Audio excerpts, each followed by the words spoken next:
Selamat malam, sahabat UBS dan Karisma Family. Kita berjumpa lagi di edisi spesial ibadah minggu. Saya percaya sahabat UBS sudah beribadah melalui gereja masing-masing, tetapi malam hari ini tetap kita akan belajar firman Tuhan. Sebelumnya mari kita berdoa menyambut firman Tuhan. Bapa di surga, kami datang bersama-sama dengan saudara-saudaraku yang tersebar di seluruh penjuru tanah air.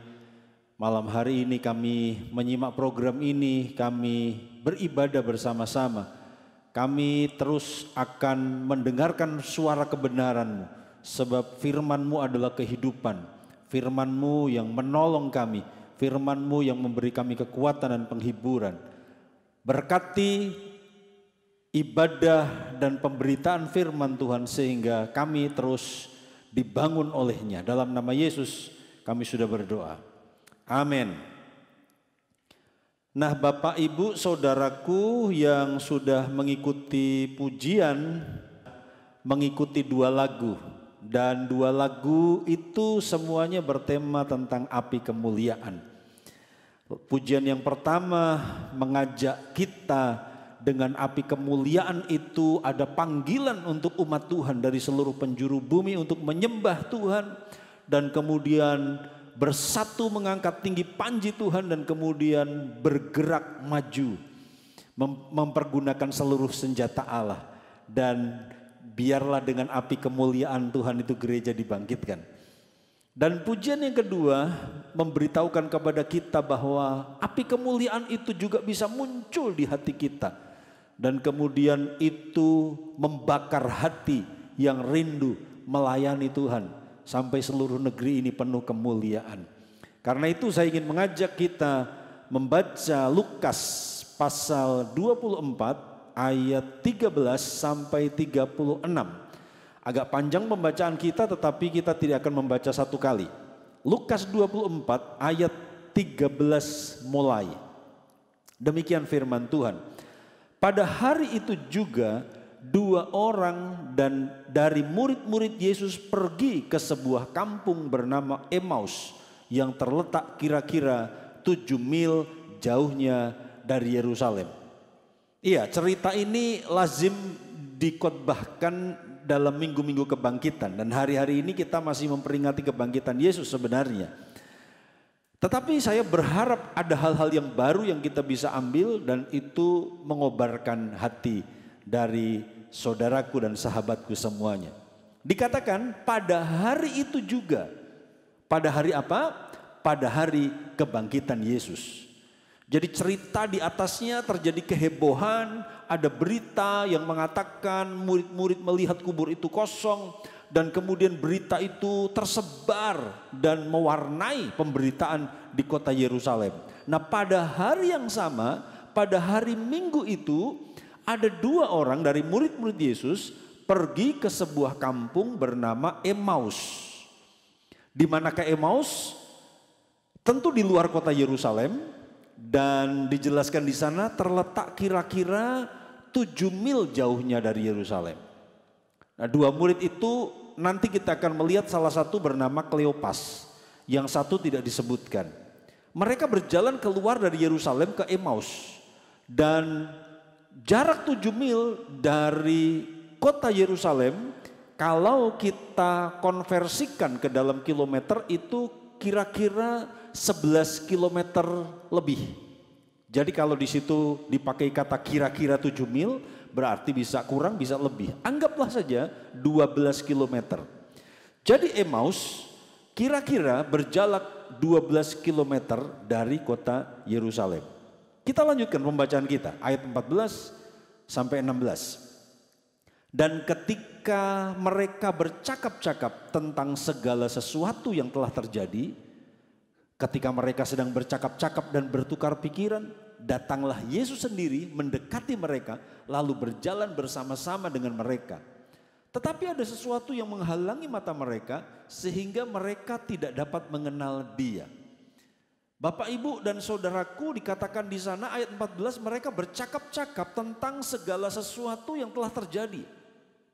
Percakapan apakah itu? Kita bisa tebak, kebangkitan Yesus. Karena hal itu sedang menjadi trending topik dan viral. Terjadi kehebohan, belum pernah terjadi seperti itu. Kubur kosong, beberapa saksi dusta berkata tubuh Yesus dicuri oleh murid-muridnya. Tapi saksi-saksi mata mengatakan tidak, kami lihat malaikat dan malaikat berkata dia sudah bangkit. Jadi terjadi kegemparan di kota itu hari itu dan mereka mempercakapkan dari sepanjang perjalanan. Tidak dijelaskan apa tujuan dua murid itu berjalan ke Emmaus.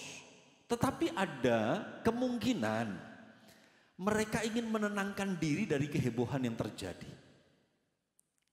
Apa yang saya sampaikan ini nanti ada alasannya. Mereka ingin menenangkan diri dari apa yang sedang diributkan oleh orang-orang. Perhatikan bahwa mereka memperbincangkan kebangkitan itu selama mereka ada di perjalanan. Kenapa harus di perjalanan? Karena faktanya di setelah Yesus mati itu terjadi suasana yang mencekam di Yerusalem.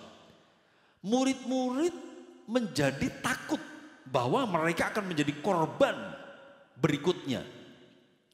Jadi karena mereka sedang mengalami ketakutan dari murid-murid Yesus terhadap orang Yahudi, sehingga mereka harus bersekutu dan membicarakan hal-hal tentang Yesus di ruangan yang terkunci. Mereka takut ditangkap dan dianiaya. Dan ketika mereka membicarakan itu di jalan, mungkin mereka berpikir ini tempat yang aman untuk kita ngobrol sambil kita menenangkan diri. Apakah betul Yesus bangkit? Mereka keluar kota mungkin untuk menenangkan diri. Dan sementara mereka mengobrol, mereka membicarakan tentang kebangkitan Yesus, tiba-tiba Yesus datang, berjalan bersama-sama dengan mereka. Dan saya percaya ini meneguhkan apa yang dia katakan, Yesus katakan dalam Matius 18 ayat 20. 2-3 orang berkumpul dalam namaku, aku ada di tengah-tengah mereka. Tidak peduli mereka dalam perjalanan, Yesus hadir karena mereka berkumpul, mereka membicarakan tentang dia. Tetapi Alkitab berkata, ada sesuatu yang menghalangi mata mereka sehingga mereka tidak dapat mengenal dia. Kita lanjutkan, ceritanya belum selesai, ayat 17. Yesus berkata kepada mereka, apakah yang kamu percakapkan sementara kamu berjalan? Maka berhentilah mereka dengan muka muram. Garis bawahi kata berhentilah mereka dengan muka muram. Seorang dari mereka namanya Kleopas menjawabnya, adakah engkau satu-satunya orang asing di Yerusalem yang tidak tahu apa yang terjadi di situ pada hari-hari belakangan ini? Katanya kepada mereka, apakah itu? Saya jelaskan ya 3 ayat ini. Di ayat 17, Yesus mendekati mereka, berjalan bersama-sama dengan mereka dan kemudian terlibat dalam perbincangan itu. Seakan-akan dia tidak tahu, dia bertanya, apa yang sedang kamu percakapkan? Dan yang menarik adalah ayat 17 dikatakan mereka berhenti, mukanya muram. Dari sini kita bisa mengambil kesimpulan mereka sedih berat. Mereka stres berat.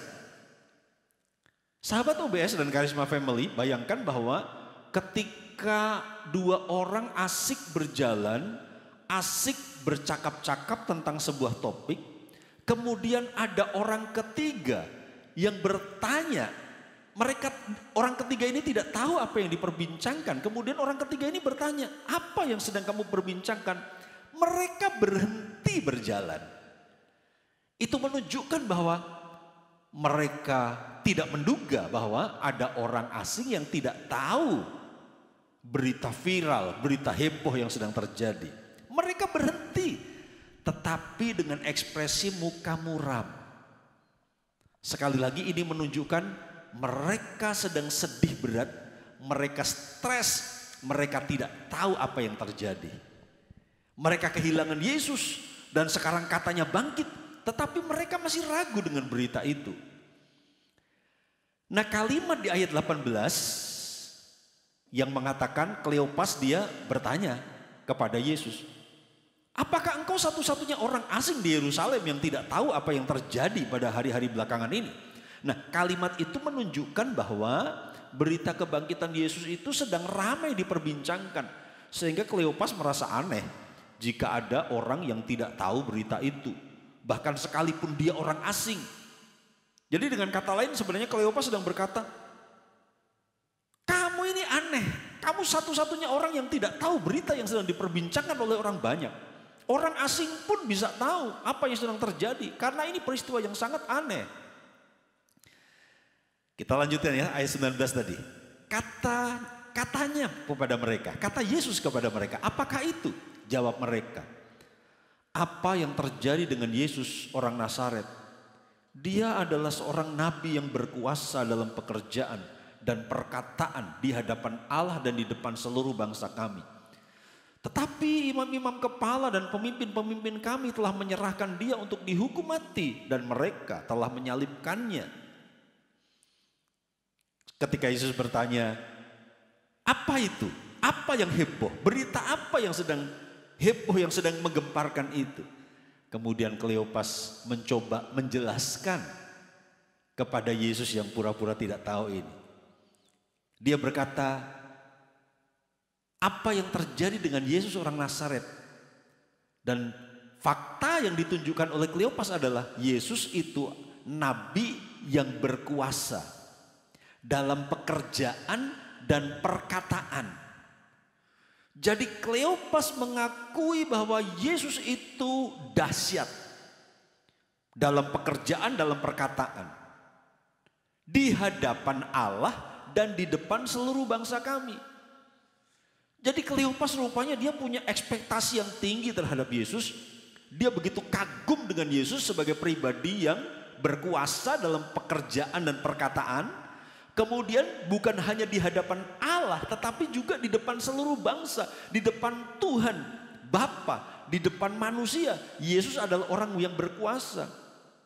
Ayat 20, tetapi, ada kata tetapi. Kata tetapi itu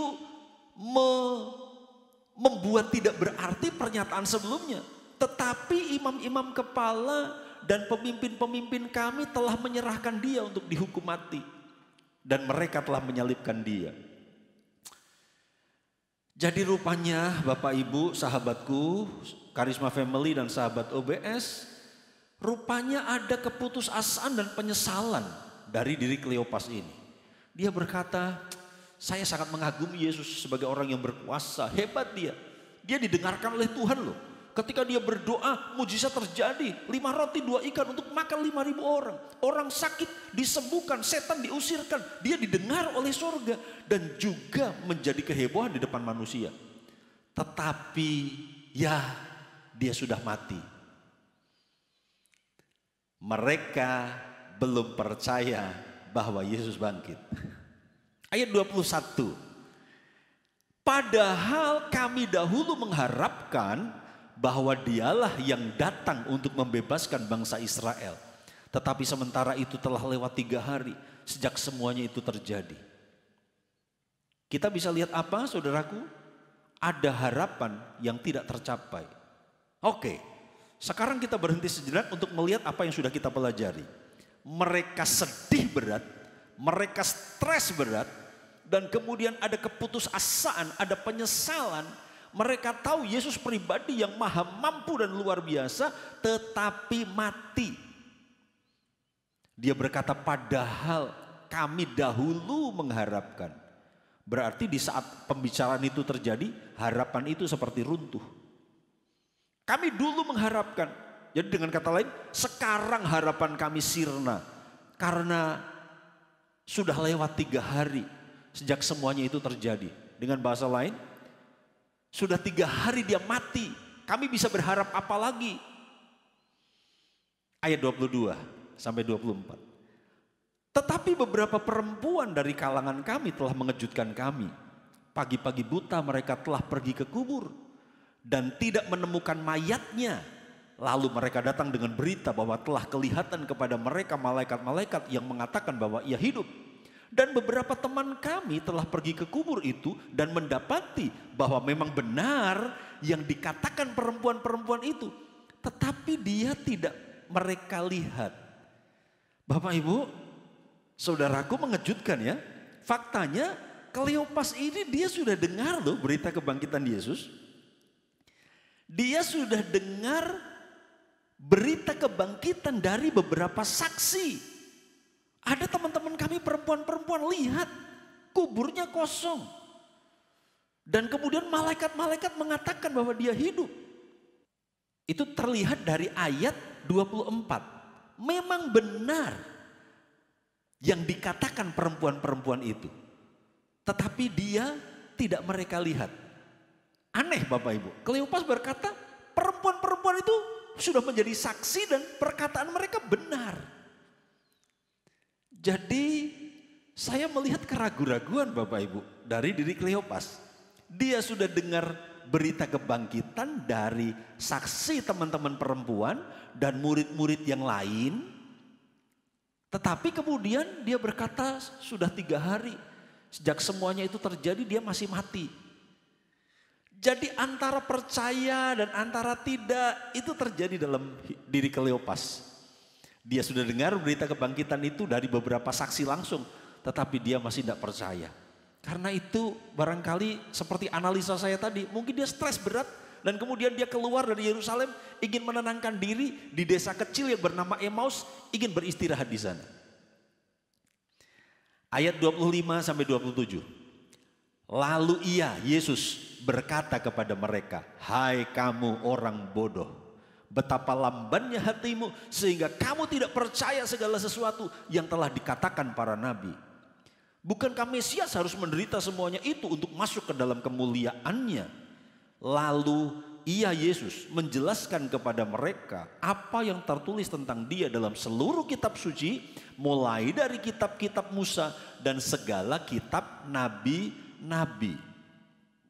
Di bagian ini yang terjadi, Yesus menjelaskan nubuatan dari perjanjian lama tentang Mesias.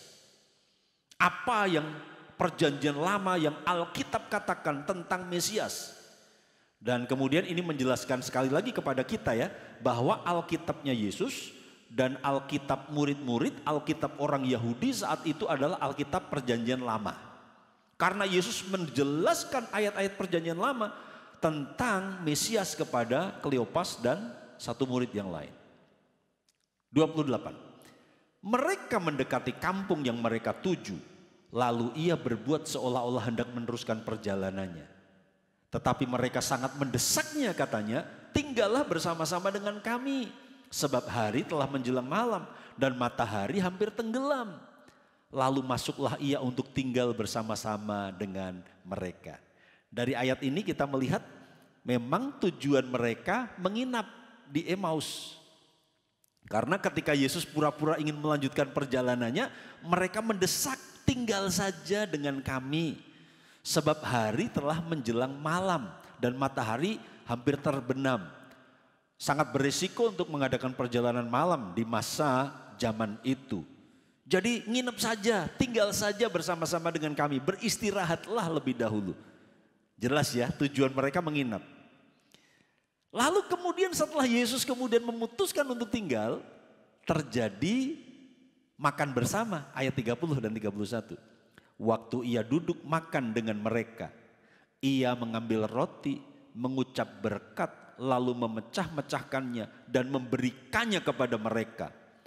Ketika itu terbukalah mata mereka dan mereka pun mengenal dia, tetapi ia lenyap dari tengah-tengah mereka. Sahabatku dan saudaraku, mereka baru sadar bahwa yang bersama-sama dengan mereka adalah Yesus. Ketika apa? Ketika mereka melakukan perjamuan. Seperti yang dilakukan Yesus sebelum disalib. Mengingatkan mereka dan kemudian itu mencelikan mata mereka bahwa mereka mengerti ternyata yang berjalan bersama dengan mereka adalah Yesus. Tapi Yesus lenyap dari tengah-tengah mereka. Ayat 32. Nah ini mari kita baca sama-sama. Dengan suara yang terdengar, dengan orang di sebelahmu kalau ada 1, 2, 3. Kata mereka seorang kepada yang lain. Bukankah hati kita berkobar-kobar ketika ia berbicara dengan kita di tengah-tengah jalan dan ketika ia menerangkan kitab suci kepada kita? Saya menggarisbawahi kata hati kita berkobar-kobar. Sahabat UBS dan Karisma Family, Rupanya ketika Yesus menjelaskan firman, ketika Yesus berkhotbah di tengah jalan, ketika Yesus berbincang-bincang dengan mereka ketika mereka makan, terjadi kobaran api kemuliaan. Hati dari Kleopas dan satu murid yang lain dipenuhi dengan api yang menggelora. Berkobar-kobar itu istilah untuk api yang menyala besar, bukan nyala kecil. Karena itu kalau malam hari ini hatimu ingin berkobar-kobar, mari dengarkan firman Tuhan, mari jumpai Yesus. Dan saya berdoa supaya api kemuliaan itu juga turun dalam hatimu, menjadikan hatimu yang sedih, yang suam, yang kering itu menjadi berkobar-kobar kembali. Beberapa ayat yang terakhir, 33 dan 34. Lalu bangunlah mereka dan terus kembali ke Yerusalem. Bapak Ibu, mereka tidak jadi nginep, mereka kembali ke Yerusalem. Terus di situ mereka mendapati ke-11 murid itu. Mereka sedang berkumpul bersama-sama dengan teman-teman mereka. Kata mereka itu, sesungguhnya Tuhan telah bangkit dan telah menampakkan diri kepada Simon. Jadi mereka kembali ke Yerusalem, Bapak Ibu. Bayangkan, tadi mereka menahan Yesus untuk tidak berjalan malam. Matahari sudah tenggelam, hari menjelang malam, nggak baik jalan malam. Kamu tidur saja di sini, bahaya. Tetapi setelah mereka tahu bahwa itu adalah Yesus, mereka bergegas kembali ke Yerusalem. Saya percaya mereka lelah. Mereka membatalkan rencana menginap. Mereka pulang dengan hati yang berbeda dengan ketika datang. Mereka mencari persekutuan, mereka mencari saudara seiman, dan mereka mendapat kesaksian. Ini pelajaran buat kita, bahwa kita tidak bisa hidup tanpa persekutuan. Ketika mereka mendapatkan pengalaman rohani ketemu dengan Yesus, mereka ingin menceritakan kepada teman-teman yang lain. Akhirnya capek mereka hilang, mereka batal menginap, mereka mengabaikan resiko perjalanan malam, mereka balik ke Yerusalem. Dan mereka mencari teman-teman mereka, dan ternyata mereka juga sedang berkumpul. Ketika mereka berkumpul, kalimat pertama yang mereka dapatkan adalah mereka dapat kesaksian. Yesus telah bangkit dan ia telah menampakkan diri kepada Simon. Mereka dikasih kesaksian sama teman-temannya. Teman-temannya nggak tahu bahwa mereka juga ketemu dengan Yesus ya. Ayat terakhir, ayat 35 dan 36. Lalu kedua orang itu pun menceritakan apa yang terjadi di tengah jalan. Dan bagaimana mereka mengenal dia pada waktu ia memecah-mecahkan roti. Ayat 36, mari baca sama-sama, 2, 3. Dan sementara mereka bercakap-cakap tentang hal itu, Yesus tiba-tiba berdiri di tengah-tengah mereka dan berkata kepada mereka, damai sejahtera bagi kamu. Bapak Ibu, wow, luar biasa. Ketika mereka cari persekutuan, ketemu dengan kelompok murid-murid yang sedang bersekutu membicarakan tentang kebangkitan Yesus, mereka bersaksi, Simon sudah lihat Tuhan. Mereka dengerin dulu dua orang ini, teman-temannya bersaksi. Setelah selesai, mereka pun menceritakan apa yang terjadi dengan mereka di tengah jalan. Bagaimana dia ketemu dengan Yesus. Ayat 36, sementara mereka bercakap-cakap tentang hal itu, Yesus datang lagi, Yesus muncul lagi, dan dia berkata, damai sejahtera bagi kamu. Jadi tadi mereka mendapat kesaksian, sekarang mereka gantian yang bersaksi. Kesimpulan yang kita bisa ambil dari firman Tuhan malam hari ini, Bapak Ibu Saudaraku, kobaran api di hati itu membuat mereka kembali bersemangat. Kobaran api di hati membatalkan istirahat mereka, menghilangkan kelelahan mereka. Mereka kembali ke Yerusalem. Mereka menanggung resiko perjalanan malam. Mereka merindukan berkumpul dengan saudara seiman. Dan itu mendorong api kemuliaan, kobaran api kemuliaan di dalam hati mereka. Itu mendorong mereka bersaksi. Sahabat OBS Karisma Family, kita dalam situasi yang seperti ini mungkin semangat kita melemah, iman kita menurun, kita mulai bosan dan mulai jenuh. Mari malam hari ini ambil keputusan untuk datang kepada Yesus, mendengar firman-Nya. Dan saya berdoa ketika program ini engkau dengar, maka hatimu juga kembali berkobar-kobar. Hatimu kembali bersemangat. Engkau akan siap menanggung apapun karena engkau sudah ketemu dengan firman Allah. Dan rindukan persekutuan. Cari saudara seiman, jangan hidup sendirian sebagai orang Kristen. Jangan jadi orang Kristen eksklusif. Kita perlu bersekutu untuk saling menguatkan, mendapatkan kesaksian dan kita memberikan kesaksian. Dan di masa-masa kita menunggu Dia datang menjemput kita, mari kita bersaksi. Karena kobaran api kemuliaan di dalam hati tidak bisa tidak akan mendorong hati kita untuk mengabarkan Injil, bersaksi, nge-share siaran-siaran rohani dan berkat-berkat rohani yang kita dapat melalui sosial media kita. Yang terakhir, Roh Kudus sering digambarkan sebagai api. Kisah Rasul 2, saat lidah-lidah api Roh Kudus memenuhi murid-murid, terjadi lawatan. Mereka menjadi orang-orang yang militan, berani bersaksi dan mati syahid. Sebelum diurapi api kemuliaan itu, mereka mendiskusikan firman di ruang terkunci karena takut. Petrus menyangkal Yesus karena takut. Tetapi setelah api kemuliaan Tuhan itu turun di loteng Yerusalem, Petrus berkhotbah di ruang terbuka. Dia menginjil di loteng Yerusalem, didengar oleh banyak orang dan 3.000 orang bertobat. Setelah api kemuliaan itu menjamah hati mereka, mereka bersaksi di depan mahkamah agama dan mereka berani mati syahid. Api kemuliaan mengubahkan hati kita.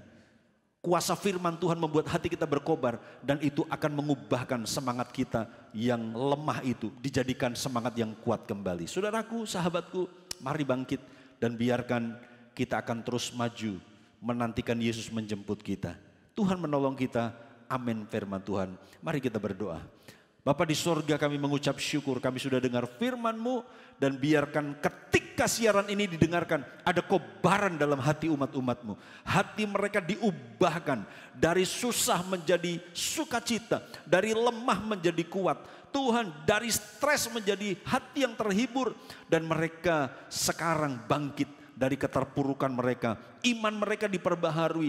Jumpai mereka Tuhan. Engkau lihat malam hari ini keluarga lepas keluarga, pribadi lepas pribadi sedang bersekutu mendengarkan firman ini, beribadah. Jumpai mereka Tuhan.